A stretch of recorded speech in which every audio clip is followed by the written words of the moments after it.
I can feel good service. Oh, that's right. I miss winter too. Oh, and the Next time snow. we go. 20 years, Snow return. 20 years I never see the snow. Oh, you haven't? Give me that one. Yeah. I came from Tokyo. タバコは中で吸わないんですけど。 Yes, 20 years ago. But right You now, like it here, man? yeah, local girl. Mom, all aboard. All aboard, we're on our way. Maybe wish Charles was here with us. So sit back and relax, enjoy the ride. Before they built the railroad, the sugar cane was cut by hand and brought to the mill by ox cart. So when they wanted to expand and grow more sugar cane, the first thing they had to do was come up with a better method to get it to the mill. And of course that led to the building of the railroad. Unfortunately, in 1961, wildfires swept through the area and damaged or destroyed the steam engines from Lahaina. So when this railroad was rebuilt in 1969 as a tourist attraction, they had to find some other steam engines. They located two 1943 Porters in a limestone quarry in Ohio. The railroad bought both of them and dressed them up a little bit. First one was shipped over here in 1969. And the coaches you're riding in, I'll mention briefly, are replicas of coaches built originally in England by the Ramses and Rapier Company back in 1881. The original coaches were built for the Hawaiian Railroad over on the Big Island. They were built out of wood.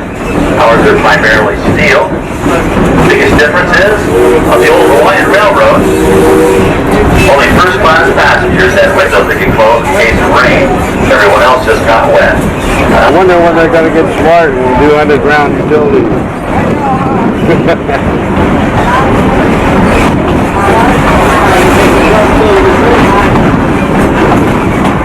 These are the rain every year.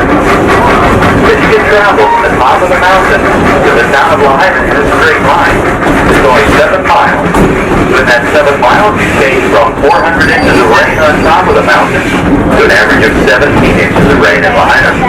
They only got almost 1,000 inches of rain, 83 feet of water. Right now we're crossing our Ha'akea Trestle. This bridge was built for us in 1969. It is 325 feet long and 31 feet high. Give you a chance here to take photographs. You can see the mountains from here. You can see the Kaanapali Resort area. The golf course is one of the two 18-hole golf courses up here in Kaanapali. As we were leaving Lahaina, I was telling you a little bit about our railroad. We are the Lahaina Kaanapali and Pacific, and we are the only daily operating commercial railroad left in the state of Hawaii. Altogether, there have been about 50 railroads in Hawaii's history. Our neighbor island to the southeast is the Big Island, the island of Hawaii. I mentioned the Hawaiian Railroad a little bit. The Hawaiian Railroad was founded in 1882, and it came to a rather dramatic finish on April 1st, 1946. And again, if you've been reading your Hawaiian history, you may already know what happened on April Fool's Day, 1946. Early that morning, a minute or two after 7 o'clock, an engineer for the Hawaiian Railroad was pulling his train out of Hilo. Hilo is a town on the east coast of the Big Island. And like a lot of us, first thing in the morning, he wasn't really awake yet.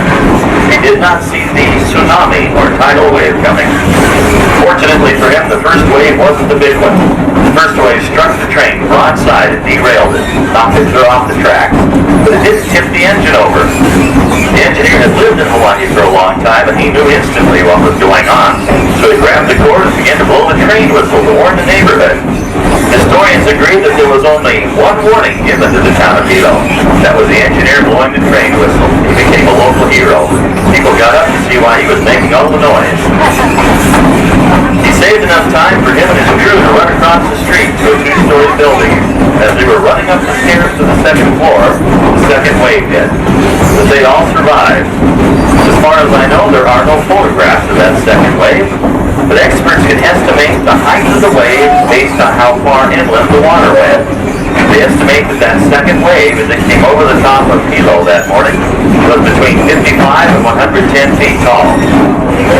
Besides the damage done when the wave struck the town, all that water began to rush back out into the ocean.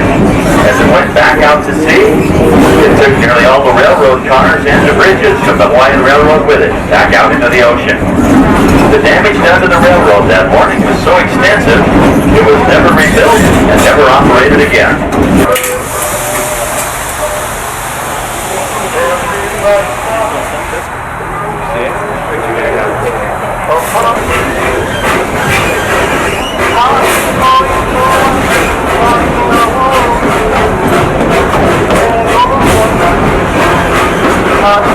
What you'll see is a blast of steam from our locomotive that's on the ocean side of the trestle.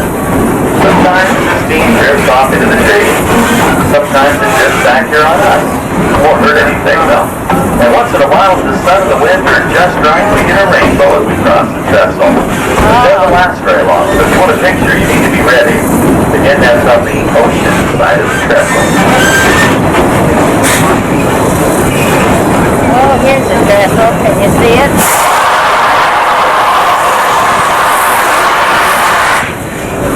Oh boy, that's a big screw.